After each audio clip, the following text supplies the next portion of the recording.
ওম নমঃ শিবায়। সিংহ রাশি লগ্নের জাতক জাতিকাদের জুলাইয়ের শেষ 15 দিন ঠিক কেমন কাটবে, কি দেখতে পারেন, কি দেখতে চলেছেন, বেসিক্যালি কি ফ্লেভারের যাবে, এটা নিয়ে একটা ছোট্ট শর্ট একটা আলোচনা করব। প্রথমেই বলি, এই যে জুলাই মাসের শুরুটা না, সিংহ রাশি লগ্নে জাতক জাতিকাদের না একটা খরচার মধ্যে দিয়ে হয়েছে, এক কথায় বলতে গেলে। বেশ অনেকগুলো জিনিস মাসের শুরু থেকেই না, বেশ অনেকগুলো জিনিস একসাথে চলে এসেছিল। মানে একসাথে ছোটখাটো জিনিস হলেও একসাথে অনেকগুলো জিনিস আসার দরুন না, মানে বেশ অনেকটা টাকা কিন্তু মাসের শুরুতেই ভালোভাবে খরচা হয়েছে।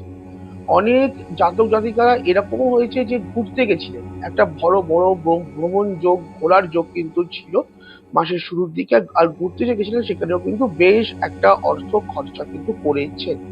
এইরকম অনেক জায়গায় দেখা গেছে, মানে আমার কাছেও এই খবর এসছে বা অনেক আমার নিজস্ব ক্লায়েন্টরাও বলেছে যে এইরকম একটা জিনিস দেখা গেছে যে কোথাও ঘুরতে গেছিলেন, সেখানে ফ্যামিলি মেম্বার বলুন, বন্ধু বলুন, বা যে পার্টনার যাদের সঙ্গে ঘুরতে গেছিলেন, তাদের কিন্তু ওখানে কারোর একজনের শরীর খারাপ হওয়া, হঠাৎ আচমকা শরীর খারাপ হওয়া, তার জন্য যে প্ল্যানটা করেছিলেন যতদিন ঘুরতে পারবেন ততদিন ঘুরতে না পেরে প্ল্যানটাকে ছোট করে মানে সেখানে টাকা গেলই, প্লাস এক্সেস টাকা দিয়ে বাড়ি ফিরে আসা।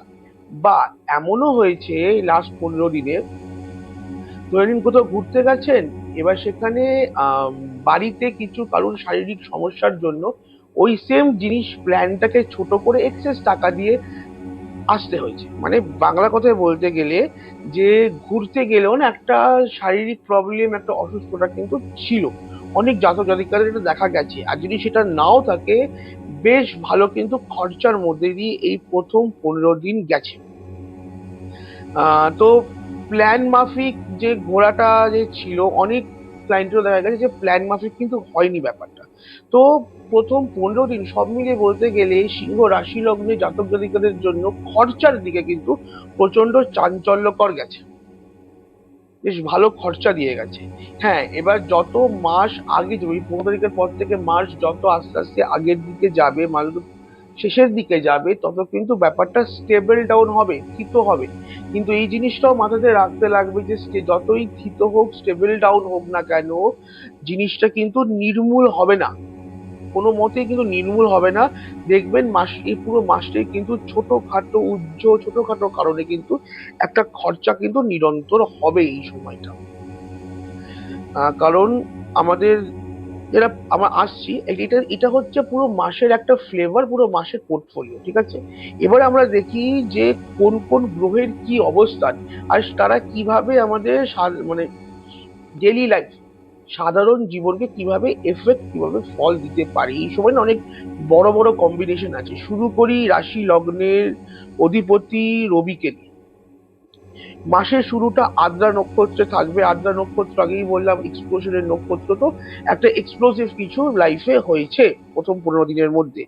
এবার তারপরে মানে মাসের মাঝখানটা থাকবে হচ্ছে রবি পুনর্বসু নক্ষত্রে, আর মাসের শেষ করবে পুষ্যা নক্ষত্র থেকে। তো এই পুনর্বসু আর পুষ্যা নক্ষত্রের কম্বিনেশনটা কিন্তু খুব খুব মারাত্মক, খুব ইম্পর্টেন্ট। কেন? তার কারণ হচ্ছে সেখানে কিন্তু মার্কারির একটা খুব ক্লোজ ডিগ্রি থেকে পুনর্বসু নক্ষত্রের গোচর থাকবে। আর মার্কারি কিন্তু এখন প্লেসমেন্টটা এই জন্যই পুনর্বসুর এখান থেকেই যে ব্যাপারটা ইম্পর্টেন্স পেয়ে গেল, ঠিক আছে। এই সময় দেখবেন, এই সময় মানে সিংহ রাশি লগ্নে জাতক জাতিকাদের ক্ষেত্রে না, অনেক জাতক জাতিকাদের ক্ষেত্রে না একটা চেঞ্জ, একটা পরিবর্তনের সময় আসছে। আপনারা নিজেরাই বুঝতে পারবেন নিজেদের লাইফে একটা বড় একটা চেঞ্জ, বড় পরিবর্তন পুরো বৃহত্তর ভাবে চোখে পড়বে না। যদি খুব খেয়াল করে দেখেন নিজের দৈনন্দিন জীবনে লাস্ট 15 ডেজের কাজকর্ম, দৈনন্দিন জীবনে যদি একটু খেয়াল করে দেখেন, যে আস্তে আস্তে কিন্তু একটা ছোট্ট জায়গা থেকে কিন্তু চেঞ্জ হওয়া শুরু হয়েছে। এই একটা চেঞ্জ, একটা ট্রান্সফরমেশন কিন্তু সিংহ রাশি লগ্নের জাতক জাতিকাদের জীবনে কিন্তু দেখতে পাবেন। এটা হওয়ার কারণ হচ্ছে, এই যে চেঞ্জটা দেখবেন বা চেঞ্জটা হচ্ছে, সেটা হওয়ার কারণ কেন, কি কারণে হচ্ছে, সেখানে কারণটা হচ্ছে ইউনিভার্স বলুন, উপরওয়ালা ভগবান বলুন, আপনাকে একটা জিনিস বোঝানোর চেষ্টা করছে। সিংহ রাশি লগ্নে জাতক জাতিকাদের জীবনে যে চেঞ্জটা আনছে না, সেটা চেঞ্জটা আনার, যে বদলটা আনার কারণ হচ্ছে এইটা আমাদেরকে বোঝানোর চেষ্টা করছে যে আমাদের লাইফে, সিংহ রাশি লগ্নে জাতক জাতিকাদের লাইফে না প্রচুর ক্লাটার হয়ে রয়েছে। ক্লাটার মানে, এবার ক্লাটার মানে এটা কি, আমাদের সবার না নিজস্ব একটা কাজ থাকে, আমাদের সবার নিজস্ব একটা টার্গেট থাকে, ফোকাস থাকে, নিজস্ব কাজ থাকে। যতটা আমরা সেই টার্গেট ফোকাস মিলে যে কাজটা করি ততটা আমরা উপরে উঠি, একদম সিম্পল হিসাব। কিন্তু এখানে প্রবলেমটা হয়েছে এই যে ক্লাটার, এই যে প্রবলেমটা মানে আবর্জনা না, ক্লাটার, ক্লাটারটার জন্য এত কিছু জিনিসে মাথা মনটা থেকে যাচ্ছে না। তো সিংহ রাশি লগ্নে জাতক জাতিকারা না ফোকাস করতে পারছে না, যে ফোকাসটা নষ্ট হয়ে যাচ্ছে, তাই জন্য কাজে যে গ্রোথ, কাজে যে বৃদ্ধিটা, ওটা কিন্তু দেখতে পাচ্ছেন না, কারণ নিজেরই ফোকাস থাকছে না। এবার ফোকাসটা কি কি করে থাকবে না, ক্লাটার জমে যাচ্ছে। ক্লাটার কিভাবে জমে যাচ্ছে, ক্লাটার কিন্তু এখানে মানুষ দ্বারাও হতে পারে, কোনো কাজ দ্বারাও হতে পারে। কিরম ভাবে, যেরকম আমরা অনেক দিন ধরে কোনো সম্পর্ক বলুন, কোনো স্পেশাল সম্পর্ক বলছি না, যে কোনো সম্পর্ক হতে পারে, কোনো সম্পর্ক, কোনো গ্রুপ, কোনো মানুষের সঙ্গে একটা সম্পর্ক টেনে যাচ্ছি, বা যেটা কাজের দিক থেকে হতে পারে, যে কিছু বছর ধরে আমরা কিছু কাজ করে যাচ্ছি, এখন এটা মানে অভ্যেসে চলে এসেছে কাজটা করা। কিন্তু আমি যদি বিগত যতদিন ধরে কাজটা করছি, ততদিন যদি দেখি সেই অনুযায়ী সেই লেভেলে কিন্তু প্রফিট বা কিছু মানে ব্যাকে পাইনি, রিটার্নে কিন্তু আমি কিছু পাইনি, কিন্তু তবুও আমি সেখানে এই কাজটা, এই এফর্টটা দিয়ে যাচ্ছি, এই জায়গায় মাথাটা লাগাচ্ছি, এই জায়গায় এফর্ট দিচ্ছি বলে না, আমার যে নিজস্ব যে কাজ করাটা দরকার, যে কাজ করাটা আমার মানে আমার জন্য ওটা আমার মেন টার্গেট হবে, সেখান থেকে ফোকাস মরে যাচ্ছে।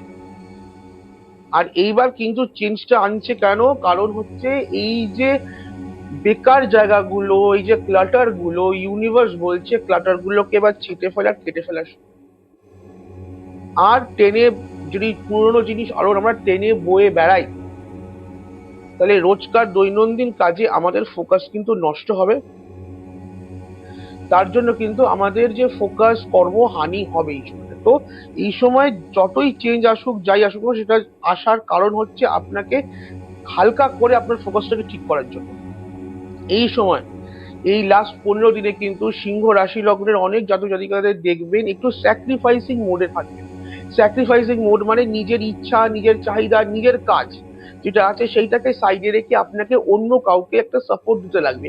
সেটা আপনাদের ফ্যামিলি মেম্বার হতে পারে, আপনার বাড়ির গুরুজন হতে পারে, বা আপনার চেনা জানা কেউ অন্য মানুষও হতে পারে। কিন্তু ইম্পর্টেন্ট যে জিনিসটা, বিষয়টা হচ্ছে যে এখানে কোনো আপনার অপশন নেই। এখানে আপনার যতই কিছু কাজ থাক না কেন, সেই কাজটাকে একটু সাইডে রেখে তাকে সাপোর্ট, তাকে একটা তার কাজে হেল্প আপনাকে করতে হতে পারে বা হবে, আমি এটা বলবো। কিছু কিছু ক্ষেত্রে এটাও দেখবেন নিজের সেভিংস যেটা রেখেছেন, সেটাকে কিন্তু অন্য জায়গায় খরচা করতে পারেন, ওই সাপোর্ট, সেম হেল্প সাপোর্টে। শুধু কর্মের দিক থেকে না, নিজের সেভিংস এর দিক থেকেও কিন্তু কিছু খরচা করতে পারেন। তো এই সময়টা কিন্তু একটু টাফ যাবে। আহ যদি বেশি এরকম টাফনেস লাগে, কারণ ব্যাপারটা তো টাফ যাবে, কারণ নিজের ইচ্ছাটাকে দমিয়ে রেখে বা এতদিন ধরে যে যে আমি সেভিংস করছি, সেই সেভিংস যদি অন্য কারোর জন্য খরচা করতে লাগে, এখানে আপনার অপশনও নেই যে করবো না, এটা no is not an option. তো সেখানে নিজের মানে 100% খারাপ লাগতে পারে। তো একটাই জিনিস, মানে দুটো জিনিস বলবো, যদি দুটো কাজ করতে পারেন এই সময়টা, অ্যাটলিস্ট লাস্ট 15 ডেজ যদি এই সময়টা করে দিতে পারেন, তাহলে অ্যাটলিস্ট একটু হলেও মন ভালো থাকবে, আর ইউনিভার্স ঠিক ফিরিয়ে দেবে। কি করতে হবে, দুটো কাজ করতে পারেন। একটা হচ্ছে রোজ সকালে উঠবেন, কারণ যেহেতু এটা সানের জন্য হচ্ছে, রবির জন্য হচ্ছে, তো সানের রেমেডি সবসময় সকালবেলাটা ইম্পর্টেন্স পায়। তো সকালবেলা উঠে ফ্রেশ হয়ে চান করে না, ফার্স্ট কাজ যেটা করবেন সেটা হচ্ছে তুলসী গাছকে জল দেবেন। সেটা সূর্যের দিকে অর্ঘ্য দিয়ে, সূর্যের দিকে তাকিয়ে, সূর্যটা দেবকে অর্ঘ্য দিয়ে ডেকে সেটা তুলসী তলায় তুলসী গাছকে জলটা দিন। আর সেকেন্ড কাজ করুন, সপ্তাহে যে কোনো একটা দিন যে কোনো একটা মন্দিরে গিয়ে কিছু অর্থ দান করুন। কিন্তু সেই যে অর্থটা যেটা হবে, যে যে নাম, যে টাকাটার অ্যামাউন্টটা হবে, সে যে কোনো অ্যামাউন্ট আপনি ঠিক করতে পারেন, যতক্ষণ যেটা ভাগ করা যাচ্ছে না, যেরকম 1, 3, 7, 13, 14, 17 এইগুলো আমরা ভাগ করতে পারি না। যেই অ্যামাউন্টটা আমরা দেবো সেটা যেন ভাগ না করা যায়। সপ্তাহে যে কোনো একদিন যে কোনো সময় কোনো মন্দিরে গিয়ে দান করুন। এই দুটো জিনিস যদি করতে পারেন তাহলে দেখবেন ইউনিভার্স যা খরচা এই সময় হবে, শুধু নিজের পয়সা খরচা না, কিন্তু নিজের টাইম খরচা হবে, নিজের সেভিংস খরচা হবে, যেটা পয়সা দিয়ে বলবো, নিজের স্বস্তি খরচা হবে, মি টাইম থাকবে না। এই যে খরচাটা হচ্ছে, ইউনিভার্স কারুর কিন্তু একটা জিনিস বলবো যে আপনি যাই করছেন না কেন, ইউনিভার্স কারোর কিছু ধার রাখে না, ধার বাকি রাখে না, ইউনিভার্স সবকিছু নোট করে। কেউ নোট করুক, রেকগনাইজ করুক না করুক চাই না, ইউনিভার্স সবার কে কিন্তু সবার কাজ সবার কর্ম কিন্তু নোট করে। আর ইউনিভার্স আরেকটা জিনিস, কারুর ধার রাখে না, উপরওয়ালা কারুর ধার রাখে। 100% আপনি যদি কাজগুলো করেন একটা কিছু গুণ হয়ে আপনার কাছে ফিরে আসবে। সেকেন্ড জিনিস বলছি, এই সময় না অনেক অনেক জাতক জাতিকাদের না একটু ঠান্ডা লাগার কিন্তু প্রবলেম হতে পারে।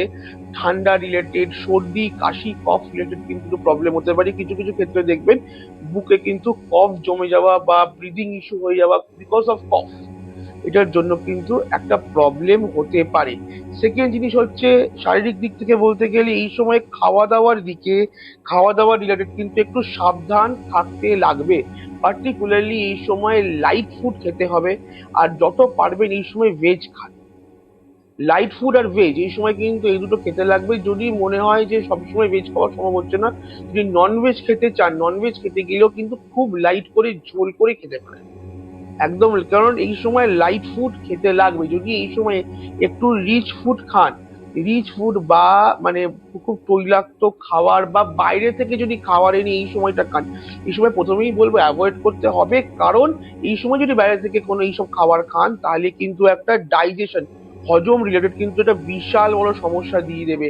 শুধু হজম রিলেটেড সমস্যাই দেবে না, তার জন্য গ্যাস ফর্ম করবে, তার জন্য বুকে ব্যথাও হতে পারে। একটা ছোট্ট জিনিস একটা বড় ধরনের আকার নিতে পারে। তো এই সময় খাওয়া নিয়ে ডিসিপ্লিনটা খুব খুব দরকার। এই সময় দেখবেন অনেক জাতক জাতিকাদের না, সিংহ রাশি লগ্নের ইচ্ছা শক্তি প্রচন্ড বাড়বে। ডিজায়ার, ইচ্ছা শক্তি খুব বাড়বে, যে এটা করতে ইচ্ছা করছে বা এটা পেতে ইচ্ছা করছে বা মাথার ভিতরে একটা প্ল্যান চলছে, সেই প্ল্যান অনুযায়ী সেই প্ল্যান মাফিক কাজটা করা খুব চেষ্টা করবেন এই সময় করতে। আর এই সময় যখনই সেই যদি প্ল্যানে যদি কিছু বাধা পড়ে বা ইচ্ছায় কোনো বাধা পড়ে, তার জন্য কিন্তু রাগ আর সেখান থেকে কিন্তু বিরক্তি কিন্তু কিছু হতে পারে সিংহ রাশি লগ্নে জাতকাদের জন্য। জাতকা জাতিকা এখানে কিন্তু খুব বেসিক্যালি এটা ঠিক রাখতে লাগবে, নিজের ইচ্ছা, এটা কিন্তু নিজের পিস অফ মাইন্ডকে নষ্ট করে দেয়, নিজের ডিজায়ার। এই সময় একটাই কাজ করতে লাগবে, নিজের পিস অফ মাইন্ডকে নষ্ট করলে চলবে না। এই সময় আপনার একটাই হাতিয়ার, আপনার কাছে এই সময়টা একটাই অস্ত্র, সেটা হচ্ছে আপনার পিস অফ মাইন্ড। ইনকামের দিক থেকে যদি বলি, যেহেতু খরচা বাড়াবে সেহেতু ইনকামও আমি বলবো এখান থেকে ইনকাম কিন্তু ভালো থাকবে। ইনকামের দিকে কিছু এফেক্ট বেশি কিছু এফেক্ট আসবে না, খরচা পড়বে সেটা আলাদা কথা, কিন্তু ইনকাম ঠিকঠাক থাকবে, স্টেবল থাকবে ইনকাম। এবার সেকেন্ড, পরের গ্রহ আসি, মঙ্গল। মঙ্গল প্রথম যে 10 দিন কৃতিকা নক্ষত্রে থাকবে, তারপরে মাসের যে মাঝখানটা চলে যাবে রোহিণী নক্ষত্রে, আর মাস শেষ করবে হচ্ছে মৃগশিরা নক্ষত্র থেকে গোচর করার সময়। কিন্তু সেখানে একটা বড় কম্বিনেশন তৈরি হয়ে যাচ্ছে। শনি মহারাজ রেবতী নক্ষত্র থেকে গোচর করে তৃতীয় দৃষ্টি দিচ্ছে মঙ্গলের দিকে। এইটা আবার একটা বড় একটা কম্বিনেশন চলে আসছে এখানে। আপনি একটা জিনিস দেখবেন, যে কাজই করছেন না কেন, এখানে যেরকম আপনার নিজস্ব যে কাজ আছে সেই কাজে কিন্তু একটা ভাগ্যের সাপোর্ট কিন্তু 100% পাবে। লাখ ভাগ্যের সাপোর্ট কিন্তু থাকবে যাই কাজ করছেন না। কিন্তু কিন্তু যেহেতু এখানে আমরা ম্যালিফিক প্ল্যানেট নিয়ে কথা বলছি, মার্স আর স্যাটার্ন কিন্তু ম্যালিফিক প্ল্যানেট। তো এখানে কিন্তু এদের এফেক্ট গুলো কিন্তু একটা ম্যালিফিক ভাবে আসবে। কিরম ভাবে আসবে, নিজের কাজের জায়গায় কর্মের জায়গায় কিন্তু একটা ঝামেলা বা একটা কথা কাটাকাটির কিন্তু একটা পরিস্থিতি ঘটতে পারে। পরিস্থিতি, ঝামেলা, কথা কাটাকাটি ঘটবে। সেটা হচ্ছে জমে থাকা কাজ নিয়ে। জমে থাকা কাজ কে করবে, বা কাজের এই কাজটা আমি করেছি বা কি তুমি করেছো, এই জিনিস নিয়ে কাজের ক্রেডিট নেওয়া বা জমে থাকা কাজ নিয়ে, এই দুটো জিনিস নিয়ে কিন্তু একটা ঝামেলা ঘটতে পারে। সেখানে আবার সেম জিনিস, মাথা গরম করে ব্যাপারটাকে ডিল করলে চলবে না। নিজের পিস অফ মাইন্ড ঠিক রেখে ব্যাপারটাকে সাবধানে হ্যান্ডেল করতে লাগবে।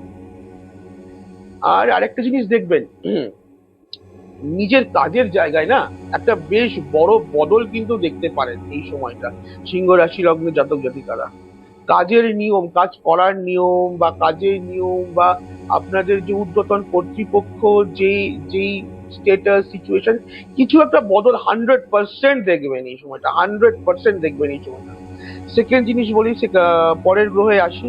পরের গ্রহ ভেনাস, শুক্র। শুক্র এখন বলতে গেলে পুরো মাসটাই কিন্তু মাসের 15 দিন মানে 10-12 দিনের পর থেকে কিন্তু সিংহ রাশিতে গোচর করবে কেতুর সঙ্গে। আমি নক্ষত্র বলে দিই, মাসের শুরুটা একদম শুরু 4 দিন অশ্লেষা নক্ষত্রে থাকবে। মিড অফ দ্য মান্থ বা আমি বলবো 4 থেকে 16 তারিখের মধ্যে মঘা নক্ষত্রে থাকবে। এবার যে পরের 15 দিন 16 থেকে 29 পূর্ব ফাল্গুনী, আর শেষ করবে উত্তরা ফাল্গুনী নক্ষত্র থেকে। এখানেও একটা বড় কম্বিনেশন তৈরি হয়ে আসছে বিকজ অফ কেতু। ভেনাস যার সঙ্গে বসে আছে কেতুর সঙ্গে, সেখানে একটা বড় কম্বিনেশন তৈরি হচ্ছে। সেখানে কি হবে, আপনাদের যে ইনলজ আছে, শ্বশুর শাশুড়ি, ইনলজ, স্পাউসের যে ফ্যামিলি আছে আপনার, সেখানে কিন্তু কিছু নতুন সমস্যা তৈরি হতে পারে রিগার্ডিং শরীর নিয়ে হতে পারে ওটা, বা কোনো কমপ্লেন, কোর্ট কেস, চুরি, ফ্রড, এইসব নিয়ে কিছু একটা প্রবলেম কিন্তু তৈরি হবে। সেটার জন্য কিন্তু শুধু আপনার স্পাউস না, আপনাকেও কিন্তু বিব্রত থাকতে হতে পারে। এটার জন্য একটু প্রবলেম তৈরি হবে কিন্তু দেখবেন এই সময় আপনার স্পাউসেরও কিন্তু, যে স্বামী হোন, স্ত্রী হোন, স্পাউসের কিন্তু শরীর কিন্তু একটু সাবধানে রাখবেন। একটু শরীর খারাপ হওয়ার কিন্তু একটা যোগ আছে, হালকা একটু শরীর খারাপ হওয়ার যোগ আছে। আর না, যখনই খারাপ হবে না, ব্যাপারটা যে গাড়িয়ে যাওয়া বা এসকালেট বলি না, খুব তাড়াতাড়ি হতে পারে। তাই একটু সাবধানে রাখবেন, কারণ বেসিক্যালি এটা জিনিসটা যেটা হবে না, ওটা কিন্তু এক্সেস স্ট্রেস নেওয়ার জন্য হবে, এক্সেস প্রেশার, এক্সেস স্ট্রেস নেওয়ার জন্য হবে। তাই এই সময় এক্সেস প্রেশার, এক্সেস স্ট্রেস নিতে বারণ করবেন। এই সেকেন্ড জিনিস হচ্ছে, এই এখানে আরেকটা জিনিস বড় ইম্পর্টেন্ট হয়ে যাচ্ছে, যে আপনার কিছু রোজকার দৈনন্দিন ব্যবহার করা কিছু দামি জিনিস কিন্তু খারাপ হয়ে যেতে পারে, বা সেটা যদি ছোট জিনিস হয়, মানে জিনিসটা ছোট, তাহলে কিন্তু হারিয়েও যেতে পারে। তাই যে কোনো ভ্যালুয়েবল জিনিস আছে, দামি জিনিস আছে, ওটাকে কিন্তু একটু এই সময় দেখে শুনে যত্নে রাখবেন। এই সময় এখন যোগটা তো এরকম ভাবে চলছে। একটা জিনিস আরেকটা বলতে পারি, যে এই যে গোচর জিনিসটা হচ্ছে না, 100% সিংহ রাশি লগ্নে জাতক জাতিকাদের জন্য একটু টাফ টাইম যাচ্ছে, একটু স্ট্রাগল, একটু টাফ টাইম কাটাচ্ছে। কারণ সব থেকে ইম্পর্টেন্ট হচ্ছে রাহু কেতুর অ্যাক্সিসের মধ্যে কিন্তু এই আহ, লগ্ন রাশি চলে এসছে। রাহু কেতুর অ্যাক্সিস যখনই থাকবে একটু এক্সট্রা টাফনেস বাড়ে। কিন্তু তার সঙ্গে এটাও দেখতে লাগবে, যে কজন সিংহ রাশি লগ্নে জাতক জাতিকারা আছেন, তাদের নিজস্ব ন্যাটাল চার্ট আছে, নিজস্ব ন্যাটাল চার্টের মানে কম্বিনেশন আছে, তার সঙ্গে তাদের নিজস্ব দশা অন্তর্দশা চলছে, তার সঙ্গে তাদের নিজস্ব গ্রহ বল, ভাব বল, সবকিছু আছে। গোচর এখানে কি করছে, গোচর এখানে একটা ইভেন্টের প্রমিস দিচ্ছে, যে ইভেন্টটা হতে পারে, কিন্তু সেই ইভেন্টটা কতটা প্রখরতায় হবে, কতটা পাওয়ার নিয়ে হবে, দৃঢ়তা নিয়ে হবে, সেইটা ডিপেন্ড করছে আপনার এই সব নিজস্ব ন্যাটাল চার্টের টার্মস অ্যান্ড কন্ডিশনস এর মধ্যে দিয়ে। যে ওটা কি ঝড়ের মতন ধুয়ে নিয়ে চলে যাবে, বা জাস্ট স্বপ্ন দেখবেন ওটা, এই যে এফেক্টিভনেস, ওটা ডিপেন্ড করছে আপনার নিজস্ব ন্যাটাল চার্টের মধ্যে। তো এই সময় একটাই কথা বলছি, যাদের যেই যেই সিংহ রাশি লগ্নে জাতক জাতিকাদের স্ট্রাগল টাইম যাচ্ছে, একটাই জিনিস মাথায় রাখবেন, সব থেকে ইম্পর্টেন্ট হচ্ছে নিজের পিস অফ মাইন্ড, মাথা ঠান্ডা রাখা। কারণ এই সময় একটাই কথা বুঝবেন, এই যখন চারিদিক থেকে স্ট্রাগল আসে না, তার মানে ইউনিভার্স বলুন, ওপরওয়ালা বলুন, একটা টেস্টিং ফেজ হচ্ছে, টেস্ট নিচ্ছে। যে এই সময়টা কেটে যাবে, যদি ঠিকঠাক করে সময়টা কাটিয়ে থাকেন, 100% সুফল পাবেন, কেউ আটকাতে পারবে না সুফল থেকে। কিন্তু এই টেস্টিং ফেজটা একটু সাবধানে ধীরে সুস্থে কাটাতে হতে পারে, আর হবেও কাটাতে। একটাই কথা বলবো, যে দুটো রেমেডি দিলাম সে দুটো ভালো করে করুন, মাথা ঠান্ডা রাখুন, দেখে শুনে খাবার খান, সাবধানে থাকুন, সুস্থ থাকুন। ওম নমঃ শিবায়।